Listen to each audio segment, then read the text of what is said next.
আসসালামু আলাইকুম। আজকে আমরা সি প্রোগ্রামিং এর বেসিক দেখব।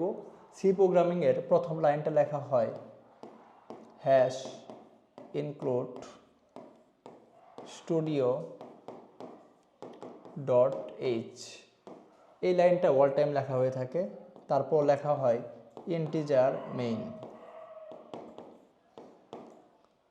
এরকম একটা স্ট্রাকচার, সি প্রোগ্রামিংয়ের বেসিক স্ট্রাকচারটা অনেকটা এরকম দেখতে হয়। সবাই একটু খেয়াল করো, আমরা যে প্রথম লাইনটা লিখেছি এটারে বলা হয় হেডার ফাইল। কি বলা হয়?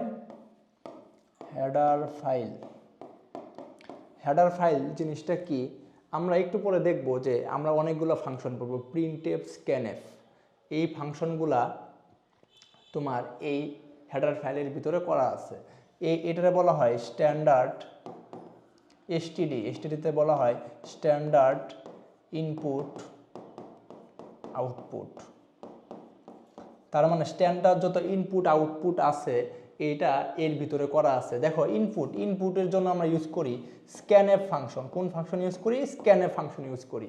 আউটপুটের জন্য আমরা ইউজ করি প্রিন্টএফ ফাংশন। Printf function.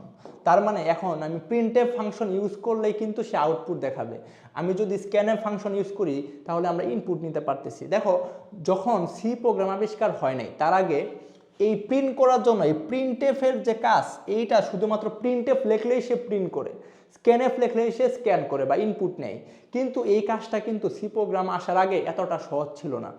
তখন এই প্রিন্টএফ এই জিনিসটা কাজ করানোর জন্য 30 থেকে 40 লাইনের কোড লেখা লাগতো।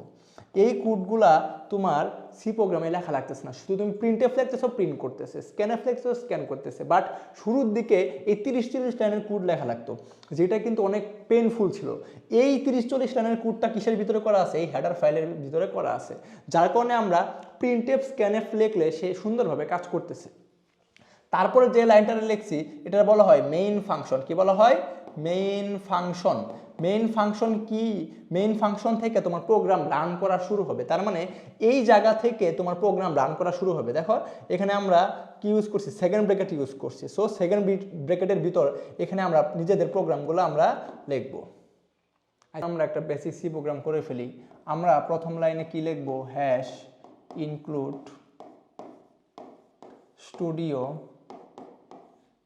stdio.h। তারপর লাইনে আমরা কি লিখতাম? Integer main function.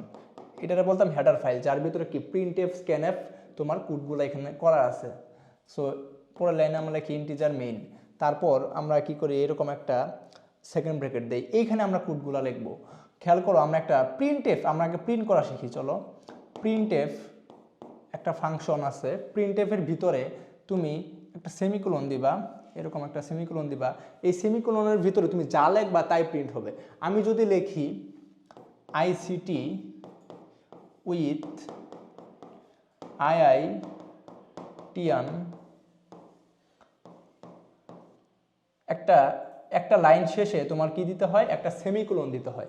সেমিকোলন মানে কি বোঝায়? সেমিকোলন মানে বোঝায় একটা লাইন শেষ। আমরা যেরকম বাংলাতে কি করি? বাংলাতে একটা লাইন শেষ হলে দাড়ি দেই, ইংলিশে একটা লাইন শেষ হলে আমরা কি দেই? ফুল স্টপ দেই। সেমভাবে সি প্রোগ্রামে একটা লাইন শেষ হলে আমরা কি দিব? একটা সেমিকোলন দিব। এখন তারপরে লাইনে লেখা হয় রিটার্ন জিরো। রিটার্ন জিরো কি? রিটার্ন জিরো আলটিমেটলি একটা ফাংশনের রিটার্ন টাইপ।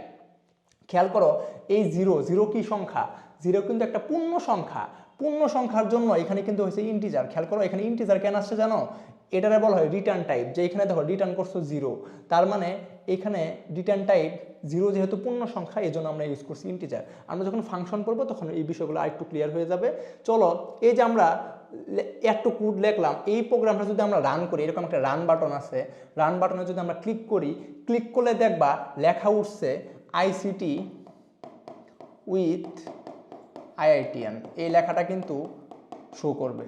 তার মানে বিষয়টা হলো এরকম যে প্রিন্টএফের ভিতরে তুমি যাই লিখবা তাই প্রিন্ট করবে। যদি এখানে আমার নাম লিখি আকরাম হোসেন, এখানে কিন্তু প্রিন্ট করবে আকরাম হোসেন। সো এই প্রিন্টএফের কাজ হলো প্রিন্ট করা, যে আউটপুট দেখাবে। এর ভিতরে তুমি যা লিখবা তাই সে কি করে দিবে? প্রিন্ট করে দিবে। চলো, এই প্রোগ্রামটা আমরা একটু হাতে কলমে ল্যাপটপে কোড ব্লকসে করে দেখি। সি প্রোগ্রাম করার জন্য একটি সফটওয়্যার বা ইন্টারফেসের দরকার হয় বা আইডি দরকার হয়, সেটা হলো কোড ব্লকস। কোড ব্লকসে যদি আমরা সি প্রোগ্রামটি করতে চাই তাহলে এখানে একটা ফাইল অপশন আছে, ফাইল অপশনে যাওয়ার পর নিউয়ে যাওয়ার পর আমরা এই যে এমটি ফাইলে ক্লিক করব। এমটি ফাইলে ক্লিক করলে এরকম একটা ফাইল ক্রিয়েট হবে। এই ফাইলটা যদি আমরা সেভ করতে চাই, সেভ করার জন্য এখানে একটা অপশন লেখা আছে file, save file as. So এটাতে আমরা ক্লিক করব, অথবা কন্ট্রোল এস দিয়ে আমরা ডাইরেক্ট সেভ করতে পারবো। ক্লিক করার পর এখানে আমি একটা নাম দিলাম HSC ICT .c এটাতে বলা হয় এক্সটেনশন, যে সি প্রোগ্রাম করার জন্য আমার .c এক্সটেনশন অবশ্যই দিতে হবে। তারপরে আমরা দেখো, আমরা বলছিলাম যে সি প্রোগ্রামের জন্য প্রথম আমরা কোন লাইন লিখি, প্রথম আমরা লাইনটি লিখি #include stdio.h, এটা আমরা প্রথম লাইন লিখি, এটা বলছিলাম হেডার ফাইল। তারপর ইন্টিজার মেইন, তার আমরা পরের লাইনে কি লিখি, মেইন ফাংশন থেকে প্রোগ্রাম শুরু হয়। তারপরে আমরা দেখছিলাম আমরা একটা লাইন প্রিন্ট করব। সো প্রিন্ট করার জন্য printf ফাংশন ইউজ করি আমরা। printf-এর ভিতরে সেমিকোলনের ভিতরে আমরা যা লিখবো তাই প্রিন্ট হয়ে যাবে। আমরা যদি লিখি ICT উইথ IIT আন, এই লেখাটা যদি আমরা প্রিন্ট করতে চাই, দেখো এখানে আমরা কি দিব, লাস্টে দেবো একটা সেমিকোলন। সেমিকোলন মানে কি একটা লাইন শেষ। তারপরে লাইনে আমরা লিখছিলাম রিটার্ন 0। রিটার্ন 0 দিলেও হয়, না দিলেও হয়। আমরা একটু দেখবো যে রিটার্ন 0 দিলেও হয়, না দিলেও হয়। খেয়াল করো, এই প্রোগ্রামটা লেখার পর যদি আমি রান করি, এখানে দেখো একটা অপশন আছে যে বিল্ড অ্যান্ড রান। এই বাটনে যদি আমরা ক্লিক করি তাহলে প্রোগ্রামটা রান হবে। দেখো রান করার পর লেখা উঠছে কি ICT, সবাই একটু খেয়াল করো, লেখা উঠছে ICT উইথ IITN, এই লেখাটা কিন্তু শো করছে। এখন একটু খেয়াল করো, যদি আমি দেই এখানে /n মানে হলো নতুন লাইনে নিয়ে যাবে। দেখো প্রোগ্রামটা যদি এখন আমি রান করি, খেয়াল করো ICT উইথ IITN এর পর এখানে কিন্তু দেখো এরকম একটা ফাঁকা লাইন তৈরি হয়েছে, যে একটা লাইন, কিচ্ছু নাই, এখানে কোনো লেখা নাই। সো এরকম নতুন লাইনে নেওয়ার জন্য আমরা কি ইউজ করবো, /n।